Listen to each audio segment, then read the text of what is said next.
And the time is 7 p.m.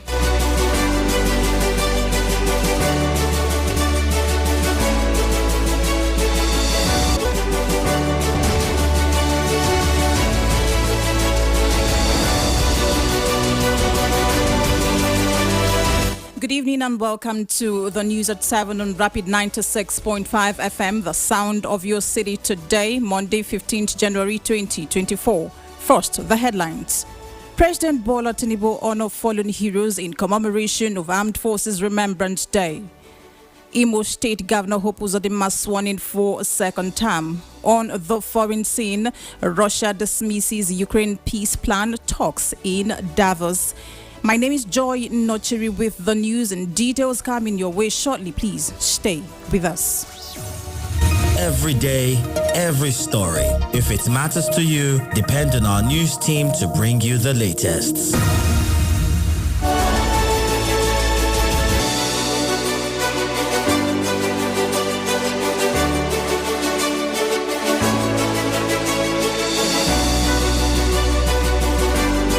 And now the news in full. President Bola Tinubu has performed the wreath-laying ceremony with other dignitaries to mark the 2024 Armed Forces Remembrance Day celebration in Abuja. All service chiefs led by Chief of Defense Christopher Musa and heads of other security agencies, among others, also took part in the ceremony. Speaking with journalists after the program, Christopher sought cooperation from the public, adding that 2024 is a target to eradicate the issue of insecurity. Fantastic. This is what we're talking about. When we get the cooperation and support of the public. This one you can see right from the president to members of the National Assembly to ministers, and every Nigerian is happy for us today. And this is what will encourage us to want to do more. So I want to assure Nigerians there will be challenges. The security situation will not clear up overnight, but we're making effort and we're making progress. So I want to appeal to Nigerians to continue to give us all the necessary support. We're sure we're going to win. And not just let them continue doing what they're doing. We know we have a task. 2024 is a target. We want to ensure that we're able to diminish the capabilities of the enemy to do anything positive in this country. So I want to assure them that from the president to every other member of the present regime is putting hands on deck to ensure that we get all we require to do. We cannot get everything 100%, but that efforts are being made for us to get what we need, and it will assist us in achieving our success.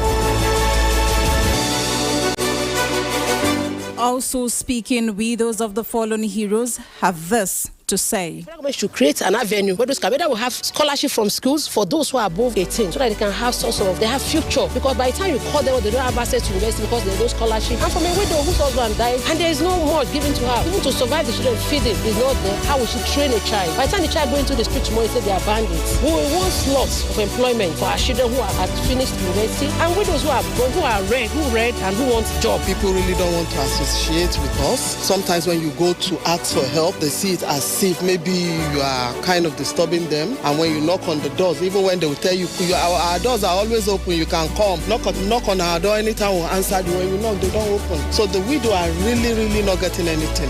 But we are praying that this present government will be of help to us, because we've seen that the present government has the military widows at heart, because they've started it already.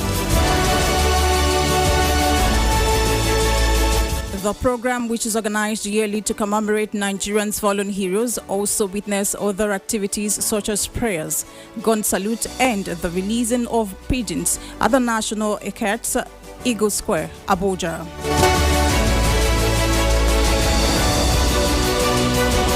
The Supreme Court has reserved judgment in the appeal filed by the governorship candidate of the Raw Progressives Congress, Patrick Tonyeku, against the victory of the Rivers State Governor Siminalayi Fubara in the last gubernatorial election.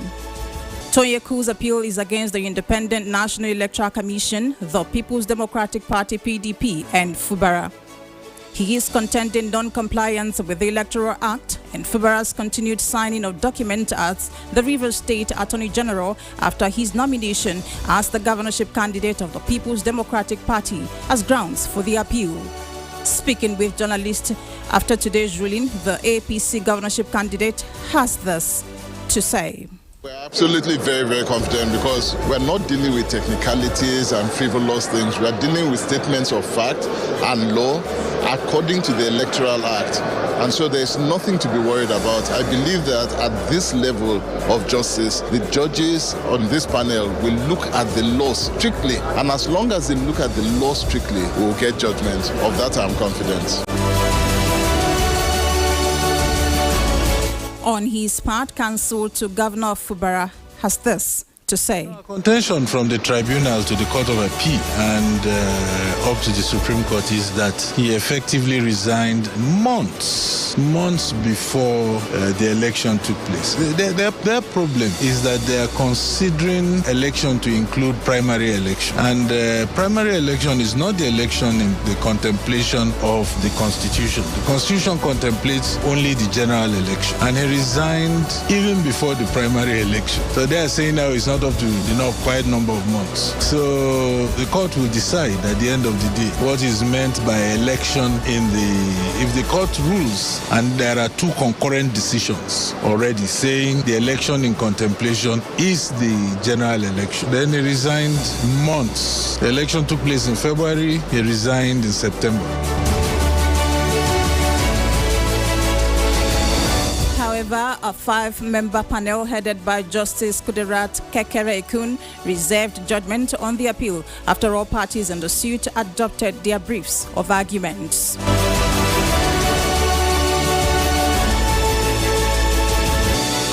Due to the rising insecurity, kidnapping and incessant attacks on residents in Abuja by bandits, the Federal Capital Territory Commissioner for Public Complaints, Dalhatu Ezekiel, has asked the federal government to prioritize the areas of security situation and immediately declare a state of emergency. Dalhatu, who was speaking at a press briefing organized to address the insecurity in the FCT, called on the FCT Minister Nyesom Wike to suspend all projects currently ongoing, if need be, to address this pertinent issue that involves the lives of FCT residents. He called for the setting up of a civilian joint task force as an alternative means to combating insecurity in rural areas.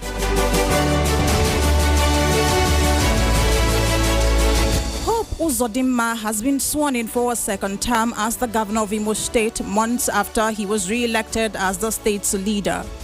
Governor Uzodimma took the oath of office at the Dananyam Stadium in Owerri, the Imo State capital, while Chinyere Ekomaru took her oath of office as the deputy governor. Speaking during the ceremony, Governor Uzodimma promised to serve Ndimo with honesty and the fear of God during his second term in office. This is a renewal of my covenant, God and the good people of Imo State. That covenant is to serve Imo people honestly and faithfully to the best of my ability and with the fear of God. So I give God the glory for making this day possible. I once again declare my profound gratitude to Imo people who, through their unprecedented massive support for me in the November 11, 2023 governorship election, made this day possible. Never in the history of democracy in our state has any governor won in all the local government areas of the state, but you did it for me. And we are ready, able, and determined to take our state to the next level. The next 4 years of my administration will therefore focus firmly on deepening our shared prosperity mantra through massive infrastructural expansion to ensure accelerated economic growth. I have already signaled this new direction in the 2024 budget, which capital expenditure has the lion's share of 491.2 billion naira.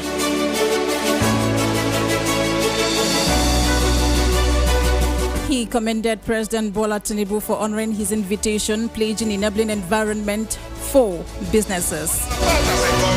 We will continue to provide an enabling environment and assistance to encourage all well-meaning investors coming into Imo State with short and long-term incentives. My beloved Imo people, Ndimo, I have just given you a synopsis of my vision and mission for the next 4 years. With due humility and love, I want to thank Mr. President and all the dignitaries who are here today for honoring us with their presence. Thank you, Ndimo, for your love and uncommon solidarity. I invite all of us to work with me to build a great Imo that we shall all be proud of. Let us forgive and forget the past. Let us reconcile. Let us take advantage advantage of this new opportunity to make the difference. We can deliver our state, and I so believe that with God on our side, Imo shall be better. Thank you, and may God bless all of us. Long live Ndimo, long live Imo State, long live the Federal Republic of Nigeria. Meanwhile, President Bola Tinubu has felicitated with Governor Hope Uzodinma and his deputy Chinyere Komaru on their inauguration for a second term today, saying he is convinced that Nigerians would witness a higher level of development and prosperity in the next 4 years.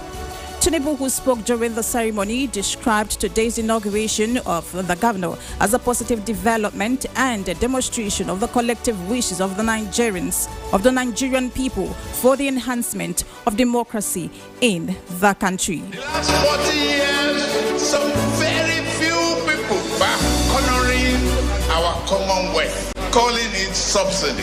I call it wasteful and thievery. But right now, we are going through the pain. We are sharing that pain. But today, we are inaugurating a man's second term, a renewed hope. And that is why I am here. To guarantee you that hope, that things are looking up, things are getting better.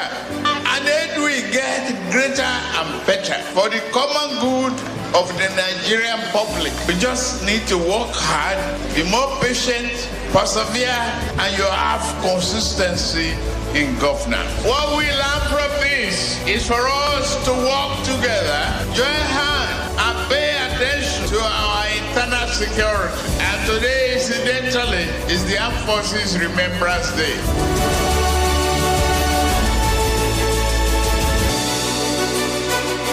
He assured Ndimo that Governor Uzodinma will perform during his second term in office while appealing to them to be patient.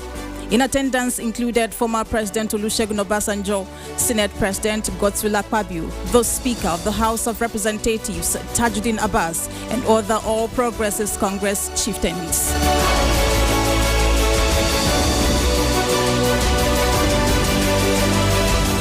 State Governor Alex Otti says the Nigerian civil war would have been avoided if reason was allowed to prevail.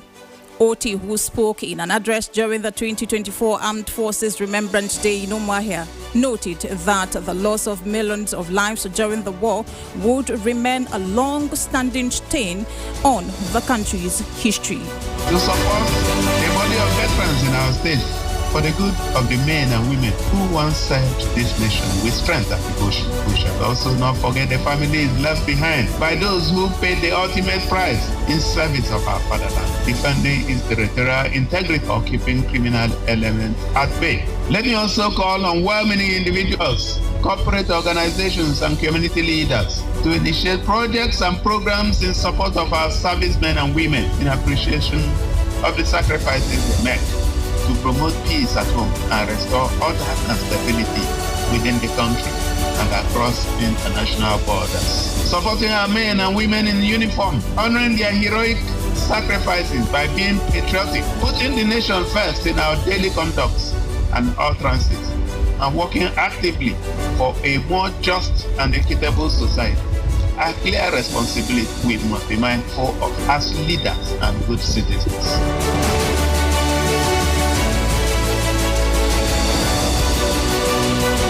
He lamented that the country is presently troubled by domestic insecurity and growing sense of uncertainty, adding that Nigeria's security system is overstretched by internal disturbances across the country. It is true that the nation, especially now, is beset with so many difficult challenges, including domestic insecurity.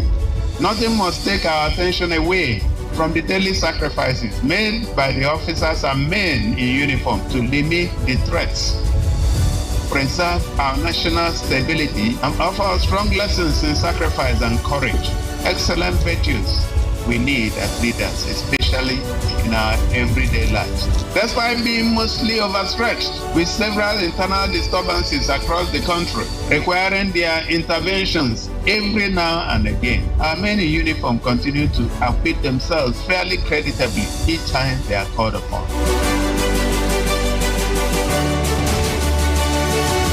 The governor warned Nigerians against constantly fanning the embers of division and hate with inflammatory rhetorics, clannish divisions and inciting young people to attack others, saying such practice diminish and rubbish the immense intergenerational sacrifices that have kept the country together from the pre-independent days.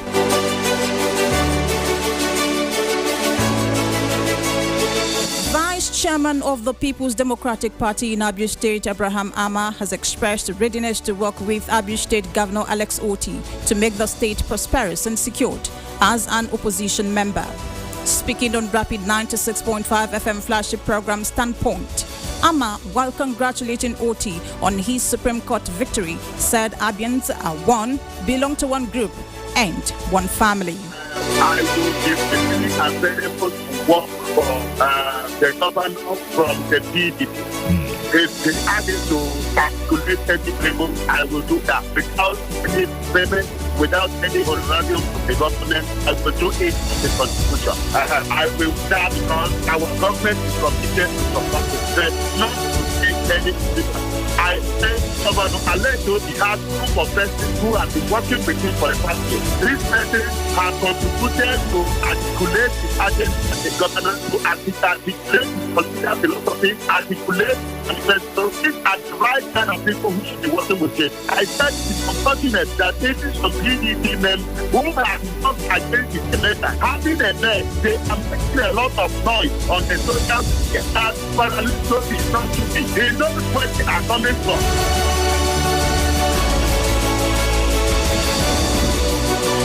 He advised Governor Otti to remain a servant of the people by putting the people's interest first and working for the good of the state. In every part of Abia, we want to see a government that will favor the people. We want to see a more proactive people service under the leadership of Alex Otti. These are things I'm very proud of what we say these things. We don't want to hear anybody that the PDP do all those things. Probably because PDP don't do all those things. That is why I have voted for Alex Otti. That is why the Supreme Court has done on the PDP. So we expect to do everything PDP is and the PDP don't PDP is not so. We expect him to step up the game of governance in Abia. We expect him to provide good votes everywhere. These are what we expect. All right.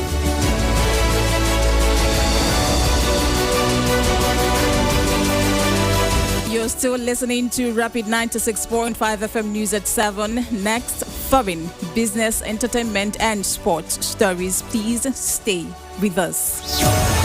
Every day, every story. If it matters to you, depend on our news team to bring you the latest.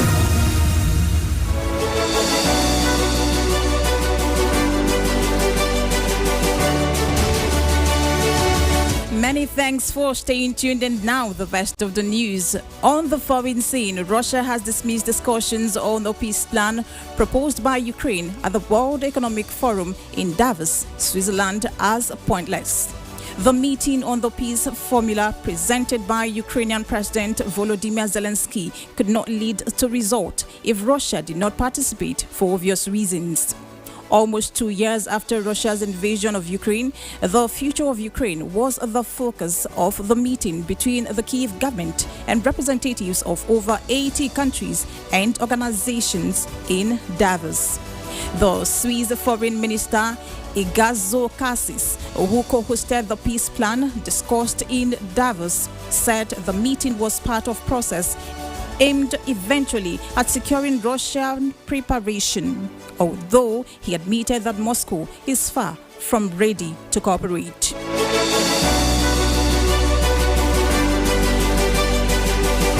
On business now, Nigeria's food inflation rose to 33.93% in December 2023 from 32.83% recorded in November 2023. National Bureau of Statistics disclosed this in its Consumer Price Index report for December 2023. The report indicated a 10.18% increment compared to the rate recorded in the corresponding period in 2022. The food inflation on a month-to-month basis was caused by a rise in the average price of oil and fat, meat, bread and cereal, potatoes, yam and other tubers, fish and milk, as well as cheese and egg.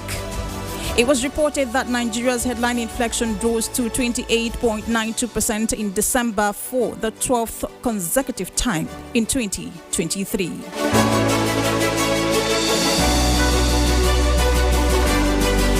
Entertainment, Nollywood actress and filmmaker Funke Akindele says she doesn't regard her two failed marriages as failures. Speaking in an interview with journalists in Lagos, Akindele explained that her mother taught her that without failure, there can't be success. She stressed that her mental health and career are more important, noting that her priority is to live an impactful life and cater for her children as well as siblings.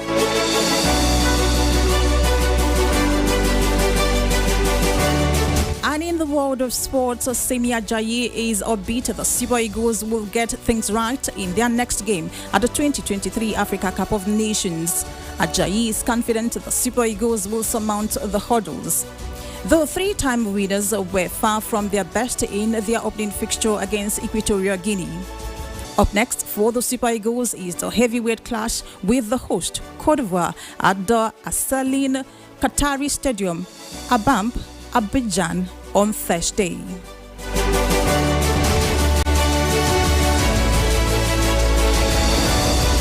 Before we go, a recap of the top stories. President Bola Tinubu honor fallen heroes in commemoration of Armed Forces Remembrance Day. Imo State Governor Hope Uzodinma sworn in for second term. On the foreign scene, Russia dismisses Ukraine peace plan talks in Davos. And that's the news at 7 on Rapid 96.5 FM. For news coverage and eyewitness report, kindly send a message to our hotline on WhatsApp 0704 922 0965 or send an email to news@rbnradiotv.com. This bulletin was produced by Kingsley Omoka. My name is Joy Notiri. Thanking you so much for listening. Good evening and keep staying tuned.